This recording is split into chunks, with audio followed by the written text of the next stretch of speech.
Hey guys, welcome back to my channel, or if you are new here, then please do me a favor and hit that subscribe button. So, the Browns were thoroughly beat by the Detroit Lions today, 34 to 10. The score maybe doesn't quite reflect the performance from one area of the Browns today, but 34 points is 34 points. The Browns offense, for what I believe is now the 16th straight game without Jameis Winston, where they have failed to score more than 17 points, I believe. Just putrid offensive football from the Cleveland Browns. Me and Fletch spoke about it during the preview. If the Browns were going to have any chance, the offense was going to have to give them, give them a chance to win this game. At the very start, it looked like maybe they had turned up today, but that was about all they did. So let's just jump straight into the game, Fletch, because I don't want to keep you too long. As all of the sport that's going on at the minute, we got Guardians baseball. Guardians currently losing, the Tigers currently losing, so that division is wide open. Hopefully, Detroit don't beat us twice today with the baseball and the football. But Fletch, first and foremost, how are you feeling after your team's dominant win? I mean, definitely not upset with a win. If it was but honestly, it felt like a really odd game. I don't feel as you look at the scoreline, 34-10, you'd be thinking bouncing off walls, but the game just felt very the way the game just felt. Obviously feel good, but can't quite bring myself to bounce up and down and bounce around after that. Yeah, I know what you mean. But as you said, a win's the win. The Packers, unfortunately, that was something they were unable to experience last week because they let the Browns, stay in that game. The Browns defense played really well, but the offense was unable to move the ball all game. But they let them kind of hang around. Whereas fast forward to this week, and you guys you basically every chance that you got to put this game away, you took the opportunity to put the game away. Whether it was capitalising on the turnovers or obviously getting that final straw at the end. This game, I mentioned it, the Browns on their opening drive, that was the fourth consecutive opening drive score that you guys have given up this year. So if there's any hope for this offense in that opening drive, probably take that away because, as I just said, this is the fourth time the Lions have done that. They are prone to giving up opening drive touchdowns this year. Kevin Stefanski in the past has been pretty good at those opening drive strips as well. So can't put too much stock into that when the rest of the game they basically continue to look as bad as they did, as bad as they have all year so far. The defense. Yes, they gave up minus the 7 point, technically 27 points, but really when you take away the turnovers and the special teams, it was 10 points. 24 points that have come off of turnovers and the Browns special teams in this game. Just same story, different week. Browns defense giving them a chance. The Browns defense wasn't perfect in this game. There were areas where they got beat. Jahmyr Gibbs had a good game. He was able to exploit the Browns' aggressiveness a few times, beat that initial wave and get into that second level. A few guys across the offense played okay. So it's not that the Browns' defense was amazing in this game and as good as they were against the Packers, but they gave their offense a chance in this game against a very good Detroit Lions team. And the offense was unable to capitalise, and then obviously the special teams was unable to capitalise as well. But how did you feel? Obviously we spoke in the preview about this test against your offense going up against this Browns defense. How did you feel you guys did overall in this game? Obviously going up against what is, to this point, one of the better defenses in the NFL. Yeah, I mean, I said on Friday, I said it's going to come down to how well we can spread the ball around, how many different targets can we hit, and just cause problems to that defense, make you have to react all over the place. It's quite funny that you had 3 more targets than we did in the game, like in terms of individuals who saw a target. You were able to get to a few more different people. Yeah. But obviously, it was looking at guys like Amon-Ra St. Brown stepping up, Jameson, Sam Laporta stepping up, and just guys like that who were reliable, and Goff being able to get the ball out pretty quickly because, I don't know, a lot of those plays you're looking at, you get the replay of it, Goff throws it, and much similar to a lot of the times Joe Flacco, one thing he did really well was getting the ball out quickly when he was getting it out, because straight after that ball has left his hand, he's getting hit. So it was capitalising on a lot of them, really, that we had to do. We did it well, but it felt, a lot of it still felt like a slog that whole game. There was a lot of slow drives, I can't remember how many 3 and outs, but it felt like we punted a few times. It's not like every drive we were dominant and just marching down the field. There were a couple of drives with some explosive plays that maybe shouldn't have happened, and then there were some drives where your defense just absolutely wrapped us up, and it was just the case of the game was we were able to do that a few more times than I think you were. Yeah, and we joked in the preview, would Jared Goff get to 300 yards? Would he end that streak for the Browns? The Browns might have lost, but they can hang their hat on the fact that they've at least kept that streak going. 32 games now without giving up a 300-yard passer, 168 yards passing in this game for Goff. Obviously not gaudy stats, but in the end of the day, he made the plays that he had to make. 16 for 27, nothing to shy away from. 2 touchdowns. Of course, he had that one gift-wrapped interception that gave the Browns a chance to go and take this down to a 1-score game, maybe even take this down to 3 points. It was a pretty bad throw, underthrew that one. But other than that, he didn't really play bad in this game. You can't really point to many things that Jared Goff did wrong. Jahmyr Gibbs, as I mentioned, 15 yards, 91 carries. He was the spark in that running game. I mean, we pretty much shut down everyone else. David Montgomery, 9 carries for just 12 yards, so nearly less than a yard a carry. So did a pretty good job overall on your run game, and I think, but Jahmyr Gibbs was just able to find a couple of holes, and he is that good. He is that explosive that he was able to take advantage of that. And there's not many running backs like Jahmyr Gibbs that you will face in the NFL. We spoke about it again in the preview. If he's on his own on that team, I feel a lot better because he's having to take more of the load, and it's maybe less likely that he breaks a few of those things. But when he's able to stay as fresh as he is, because he splits those carries with David Montgomery, that's just such a beneficial to him because he's able to stay fresh. And as I said, he's one of the most explosive running backs in the NFL. So he did a great job in this game. Jameson Williams had a couple of good plays. You mentioned Amon-Ra St. Brown, 70 yards, and obviously 2 touchdowns in this game. He was great. That one touchdown was very annoying, the first one, because it was the most obvious play action setup. I mean, I'm there, I can figure that out, what you're going to do on that play. It was so obvious, and it still just worked, and we were able to score that touchdown. But just to go through how this game kind of went, as I mentioned, Browns got the stop on defense. They get their opening drive touchdown, but they then give up a touchdown pretty much straight away. Then the offense start to shit the bed. Interception. You guys are able to take advantage of the short field position, get the field goal. A slew of punts and 3 and outs, as you mentioned, that followed that, and then another interception, which you guys were able to capitalise. 3 plays, 5 yards, touchdown. That's 10 points already given up by the offense, and then punt, field goal for you guys to end the half. 27 at this point. Not many Browns fans probably think they have a chance in this game, and then you guys give us a chance in the game with the interception, as I mentioned earlier, get the field goal. You guys then punt. We get another field goal opportunity.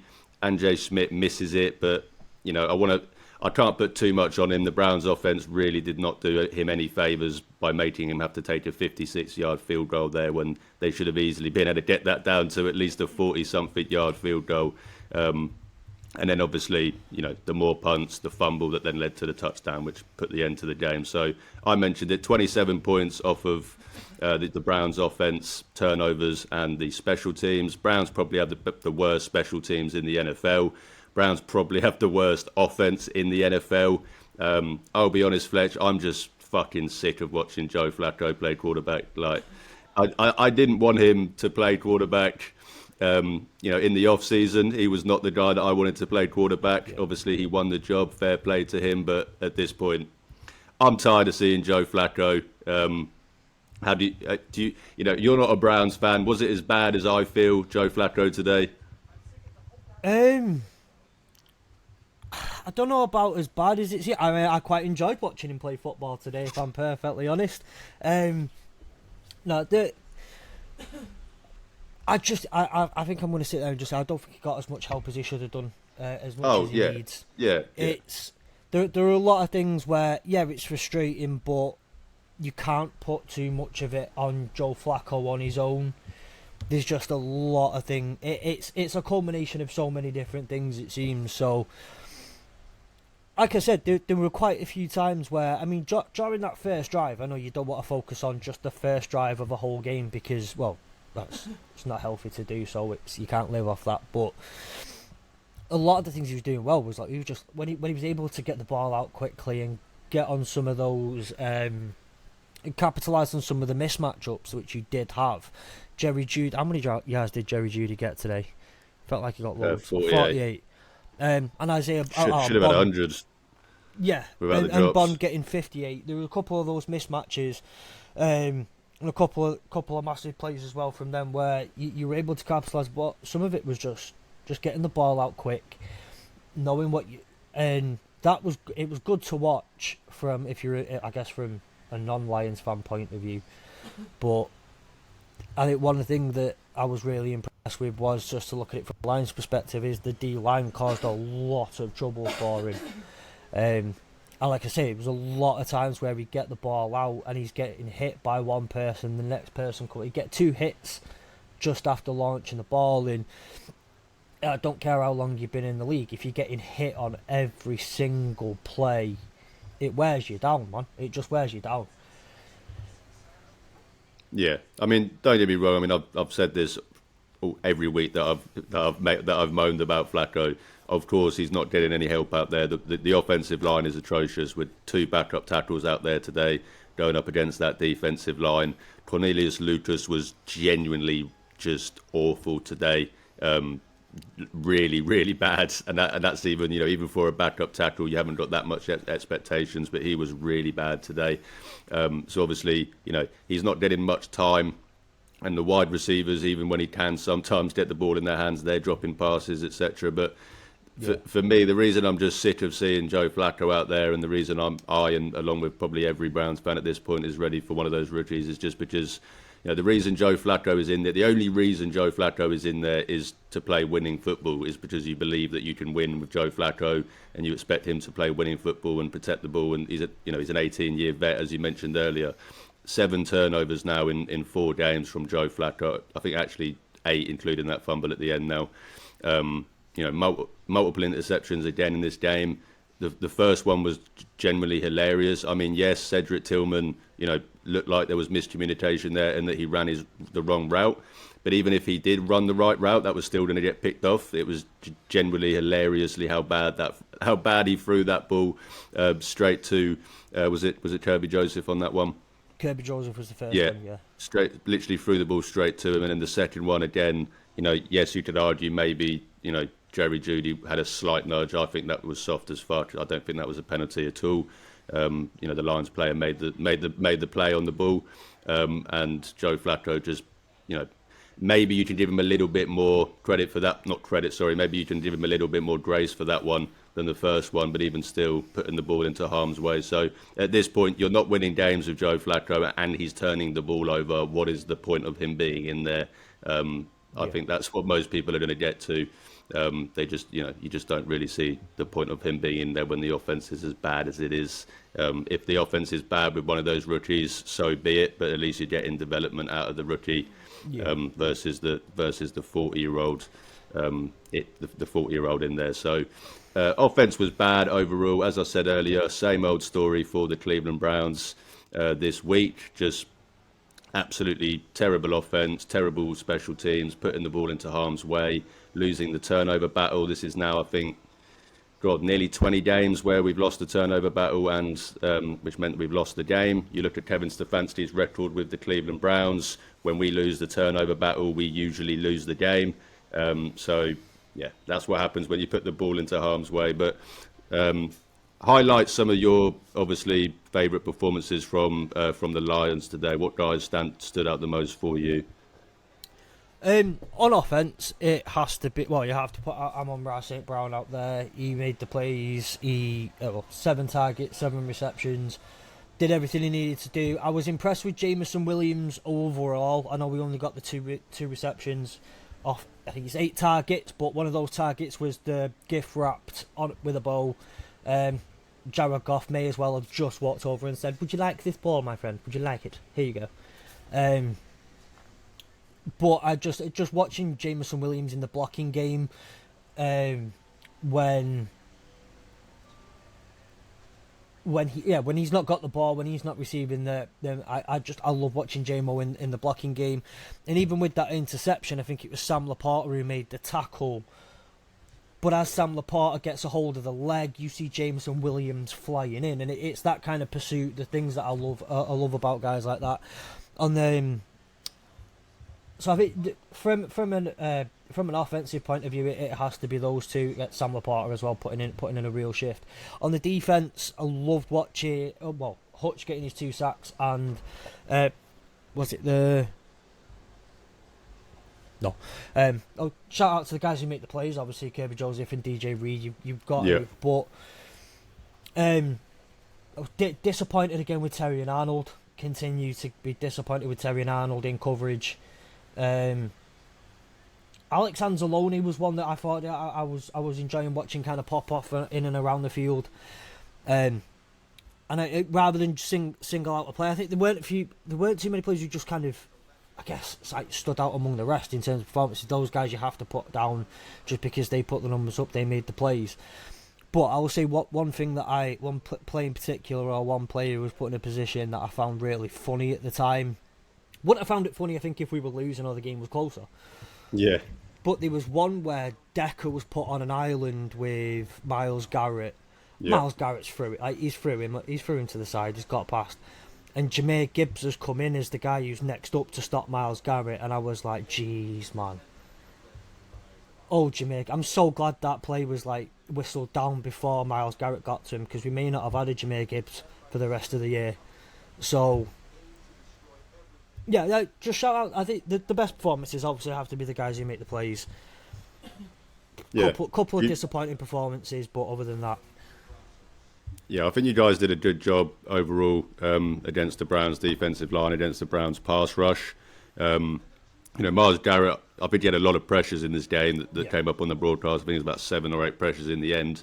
But overall, I think you guys did a pretty good job being able to negate what is one of the better Browns defensive lines, better defensive lines in the NFL. So I think the story of this game from the Browns' perspective is, of course, going to be how bad the offense was, how bad the special teams were. Same old story for the Browns, but you have to give credit to the Lions. This is a very good team. This is a team that, maybe, yes, they let the Browns hang around in this game a bit, but then every time that they had an opportunity to put this game away, they took the opportunity. I spoke, in the pre-game about Jack Campbell, the touchdowns he'd given up so far this year. He was great today. He had a great tackle on David Njoku that pretty much stopped a 20, 30-yard gain.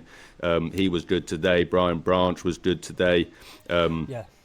Just a lot of good performances out of guys that maybe, as I said, you could have pointed to had given up a few plays in the previous weeks. Those guys were really solid today. And just overall, as I said, a team can make it as easy as they want for you by turning the ball over and playing bad special teams and whatever. But in the end of the day, you've got to take those opportunities, and that's what the Lions did. So credit to the Lions in this game for this win. The Lions are a good team. They're going to win a lot of games this year, that's for sure. It is a credit to the Browns defense that the Browns were actually in this game as late as it was before obviously the kind of meltdown at the end. 20-10 at one point in late in the third quarter in this game, and the way it had gone at certain points in the game, you thought that's actually a good spot for the Browns to be in, to technically actually still have a chance in this game. But then obviously with the final mistakes, rattling off and falling down to the points to 34. But as I said, Lions were good in this game. Some positives for the Browns, because I don't want to just do all negatives. The Browns offense was bad. Special teams was terrible. They need a lot of fixing on that. A lot of things for me to talk about throughout the week. But before I get into all that bad stuff, there were some good performances from the Browns. Quinshon Judkins continues to impress. Just the way he just gets downhill. He just embraces contact. I love to see it. He really is no one is Nick Chubb, but Nick Chubb-esque in the way that he plays. You can really see why the Browns, kind of locked in on him as their heir apparent at running back, with the way that he plays. He continues to impress. And then Isaiah Bond in this game, obviously everyone knows, anyone that knows about college football knows obviously the story with Isaiah Bond and what kept him from getting drafted. He obviously ended up signing with the Cleveland Browns. This is a player that some people had day two grades on, and has impressed in limited spots. The Browns clearly had a lot of faith in him, because even bringing him in without an off season, and pretty much putting him into this offense straight away ahead of guys that have been here all off season, and he's finally coming through this game. 3 catches, 58 yards. He had that really good catch on third down early in the game. And then later in the game, when it looked like the Browns were maybe going to get back into it, he had that really good 35-yard catch in this game as well. So there were some positives, and I suppose just to make any Browns fan listening feel a little bit better about themselves, what was all the talk about the Browns this year so far is obviously the defense, but is the rookie class as well. What were your thoughts on those Browns rookies today? Yeah, I'm going to say this through gritted teeth, but just how impressive Quinshon Judkins actually is. It isn't just the embracing the contact, it's the whole, it doesn't matter if he's on the way down, that doesn't mean he's done with the play. He will still always try and get those extra 2 yards. There was a very specific play. I think it only went for 6 yards on the ground, and it was right up the middle. But what really got me was he was tackled at, I think, at about 2 yards, but the ability to sense where he was, and the way he twists his body and gets himself round to at least break for those extra couple of yards was fantastic. Again, it's for someone who's playing his 4th game in the NFL to be able to embrace that the NFL level tackling and the NFL level physicality to break through for those extra few yards and fight for them is always really good to see. So yeah, definitely Quinshon Judkins was impressive. Every time I looked, obviously it's one of those funny things. Yeah, obviously I'm trying to focus on the Lions. I'm trying to see who's from the Browns is doing what, but you're focusing on what the Lions specifically are doing. But every time I saw saw Schlesinger, it was always God, that was a good tackle, or he's done well to break through there when he was coming down to the line. Did he get? I know he got at least 1 TFL. I don't know if he got 2. He wasn't even credited with 1. I think for some reason they must have given that to someone else, because I'm pretty sure he had a TFL in this game, but according to the stat sheet, he didn't. Unless it was an assisted TFL and the actual TFL itself is given to someone else. But yeah, it's just, again, every time I saw the back of a jersey, it said Schlesinger. It was after a really good tackle or a well-made play. So, as them two in particular, every time their name was mentioned, something good was going on or something decent was happening, and it was really, really, really impressive to see. And if they continue those kind of trajectories, if they're that good in the NFL already, then mate, you've got quite next year, the year after, you've got quite a good couple of players there in Cleveland. And obviously Isaiah Bond as well, like you say, for that massive play that he had. Yeah, Schlesinger nearly led the team again in tackles, 8 tackles for him. As bad as the Browns are, there is some positives to take each week with the rookie performances, but in the end of the day, they've got to get this offense figured out. They've got to play better on special teams, because the defense is only going to keep holding on for so long. gets to a certain point throughout the year where it doesn't matter how good you are on defense. You look around you, you see that the offense are not playing with you. You see that the special teams are not playing with you, and it gets to a point where you think, well, what is the point?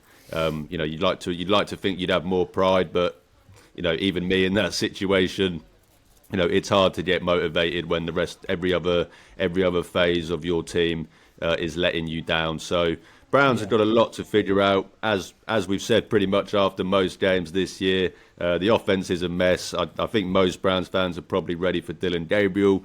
Will they go to Dylan Gabriel? I still doubt it, but we'll have to wait and see. But credit to the Lions in this game. The Browns gave them a lot of chances, but they were able to take those chances, something that the Packers were unable to do last week. 3-1 now for the Lions, cracking on as they mean to go on, and starting to heat up, obviously, after that initial loss in week 1. So not quite the battle we would have hoped for, maybe, because of how much the Browns did shit the bed. And, I'd have liked to seen this maybe been closer, and liked to seen that defensive line go up against that. Go against that offensive line a bit more, maybe put you guys into obvious passing situations a bit more. But at the end of the day, the Browns were beaten by a better team, and that's just been the story so far through 4 weeks for the Browns. But any final thoughts on this game, Fletch? Yeah, so the people I'm most happy for right now, as if you would have seen the broadcast, Joe Flacco's kids, congratulations, their team won today. That little cut off of Joe Flacco's kids all wearing Lions gear, it was quite funny. But no, I think again it was the scoreline flatters to deceive a little bit on the Lions. It obviously makes the Browns, especially that defense, look quite a bit worse than it was. Add in the fact that, and obviously remember the fact that for most people, one of those was scored on special teams as well. So realistically, it's 27 points. But again, 27-10 flatters to deceive a little bit. It was a good game. I liked watching the game, but again, it wasn't one of those with lots of big explosive plays. It wasn't getting you up off your feet every 2 minutes. It wasn't very often you're going, go. You're not doing that a lot. There was it felt like a very gritty, very tough win. That the scoreline flatters to deceive a little bit, and obviously, look, I'm never going to complain. 3-1, you get a score like that. I don't think the Lions are going to be sat there saying, the offense aren't walking around going, we shouldn't have had that many points. I think they're going to just be very happy. And now it's on to the Bengals next week, and hopefully, if after looking at the Vikings today and then looking at the Bengals next week, because the Bengals might actually be much worse than we ever thought they might be. That could be, we could have 100-pointer on our hands at the moment. Yeah. And the Browns travel to London off of a loss, which isn't great. But you mentioned it, the Vikings did not look great today. They're down 3 offensive linemen in that game today. If those guys aren't ready to go next week, then that Browns defensive line should have a field day going up against that offensive line. But I'll be there next week, guys, at the game. Hopefully the Browns offense and special teams can not shit the bed as bad as they did in this game next week when I'm there in person. But we'll have to wait and see. The Browns playing internationally, you never know what's going to happen. But that would do it for today. Fletch, thank you so much for the preview and the review. Credit to your Lions. Good luck for the rest of the year. Glad that none of those injuries ended up being too serious in the end. Hopefully you guys can stay healthy for the rest of the year and as you go on to what will inevitably be a playoff push for you guys. So good luck for the rest of the year. Thank you everyone for listening and watching. If you do enjoy my content, check the links. You can see where you can follow me, where you can support me. You can also find all of the things for where you can find Fletch, AAW, his network, loads of different podcasts on there. The links will be down there. Hurdle the Line podcast that we do together. All of that good stuff you can find in the descriptions. But as always, as much as it pains me to say this week, go Browns.